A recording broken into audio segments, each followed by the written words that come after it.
ಕರ್ನಾಟಕ ರಾಜ್ಯದ ವಿದ್ಯುತ್ ಉತ್ಪಾದನೆ ಇತಿಹಾಸ ನಾನು ಜವಾಬ್ದಾರಿ ತೆಗೆದುಕೊಂಡಾಗ ಮತ್ತು ನಾನು ಜವಾಬ್ದಾರಿ ಬಿಟ್ಟಾಗ ಏನಿತ್ತು ಅನ್ನೋದು ರಾಜ್ಯದ ಜನತೆಗೆ ಗೊತ್ತು. ನಾನು ಏನು ತಪ್ಪು ಮಾಡಿದರೆ ಆ ತಪ್ಪಿನ ಶಿಕ್ಷೆ ಅನುಭವಿಸಲು ಸಿದ್ಧನಾಗಿದ್ದೇನೆ ಎಂದು ಡಿ.ಕೆ. ಶಿವಕುಮಾರ್ ಹೇಳಿದರು. ವಿಶ್ವದ ಅತಿದೊಡ್ಡ ಸೋಲಾರ್ ಪಾರ್ಕ್ ನಿರ್ಮಾಣ ಮಾಡಿದ್ದೇನೆ.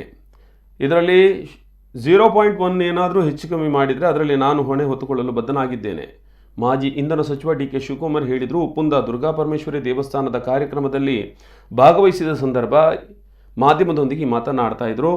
ರಾಜಗೋಪುರ ಸಮರ್ಪಣಾ ಕಾರ್ಯಕ್ರಮಕ್ಕೆ ಉಪ್ಪುಂದಕ್ಕೆ ಆಗಮಿಸಿದ್ರು ಡಿ.ಕೆ.ಶಿ. ಉಪ್ಪುಂದ ದುರ್ಗಾಪರಮೇಶ್ವರಿ ದೇವಳದ ರಾಜಗೋಪುರ ಸಮರ್ಪಣಾ ಕಾರ್ಯಕ್ರಮ, ಶತಚಂಡಿಕಾ ಯಾಗದ ಪೂರ್ಣಾವತಿ ಕಾರ್ಯಕ್ರಮದಲ್ಲಿ ಡಿ.ಕೆ.ಶಿ ಭಾಗಿಯಾಗಿದ್ದರು.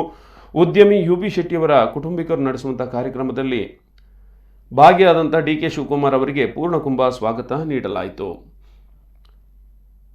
ಉದ್ಯಮಿ ಸೀತಾರಾಮ್ ಶೆಟ್ಟಿ, ಜಿಲ್ಲಾ ಕಾಂಗ್ರೆಸ್ ಅಧ್ಯಕ್ಷ ಅಶೋಕ್ ಕಡೂರು ಇವರನ್ನ ಈ ತಂಡ ಡಿ.ಕೆ. ಶಿವಕುಮಾರ್ ಅವರನ್ನು ಭೇಟಿ ಮಾಡಿದೆ. ಬಳಿಕ ಮಾತನಾಡಿದ ಡಿ.ಕೆ. ಶಿವಕುಮಾರ್, ಸಚಿವ ಎಸ್.ಟಿ. ಸೋಮಶೇಖರ್ ಆಪರೇಷನ್ ಕಮಲ ಹೇಳಿಕೆ ವಿಚಾರಕ್ಕೆ ಸಂಬಂಧಿಸಿ ಮಾತನಾಡಿದವರು ನಾನು ಮತ್ತು ಜಿ.ಟಿ. ದೇವೇಗೌಡ ಮಾತ್ರ ನನಗೆ ಲೆಕ್ಕ. ಸೋಮಶೇಖರ್ ಉತ್ಸಾಹದಿಂದ ನಮ್ಮ ಪಕ್ಷದಿಂದ ಬಿಜೆಪಿ ಹೋಗಿದ್ದಾರೆ. ಅವರು ಪಕ್ಷದ ವಿಚಾರ ಹೇಳಿಕೊಂಡ್ರೆ ನನಗೆ ಸಂಬಂಧ ಇಲ್ಲ. ಜಿ.ಟಿ. ದೇವೇಗೌಡ ಹಿಂದೆ ಏನು ಮಾತಾಡಿದ್ರು, ಮುಂದೆ ಏನು ಮಾತಾಡ್ತಾರೆ ಕಾದು ನೋಡೋಣ.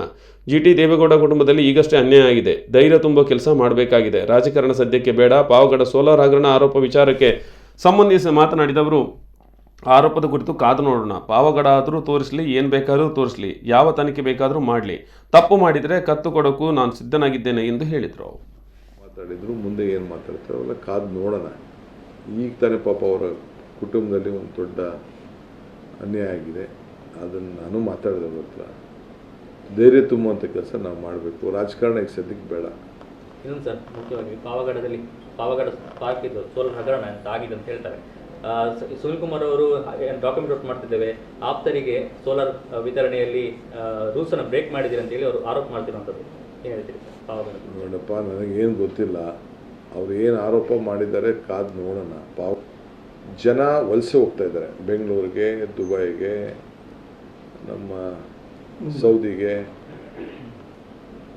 ಮುಂಬೈಗೆ ಎಲ್ಲರೂ ಕೂಡ ಹುಡ್ಕೊಂಡಿದ್ದಾರೆ. ಐ ಥಿಂಕ್ ಈಗ ಅವ್ರಿಗೆ ತೆಗೆದುಕೊಂಡಂಥ ತೀರ್ಮಾನಕ್ಕೆ ಆ ಕಾರ್ಯಕರ್ತರಿಗೆ ಎಲ್ಲರೂ ಕೂಡ ಅಭಿನಂದಿಸ್ತೇನೆ. ನಾನು ಪಕ್ಷ, ಇಡೀ ರಾಜ್ಯದ ಕಾಂಗ್ರೆಸ್ ಪಕ್ಷ ಈ ಉಡುಪಿಯ ಕಾರ್ಯಕರ್ತರ ಜೊತೆ ಇರ್ತದೆ. ಸದ್ಯದಲ್ಲೇ ಅವ್ರಿಗೆ ಯಾರನ್ನು ನಾವು ಚುನಾವಣೆಗೆ ಕಣಕ್ಕಿಳಿಸ್ತೇವೆ ಅಂಥೇಳಿ ಇನ್ನೊಂದು ಸ್ವಲ್ಪ ದಿನದಲ್ಲಿ ನನಗಾಗಲೇ ಜಿಲ್ಲಾ ಕಾಂಗ್ರೆಸ್ ಅಧ್ಯಕ್ಷರು, ನಮ್ಮ ವರ್ಕಿಂಗ್ ಪ್ರೆಸಿಡೆಂಟು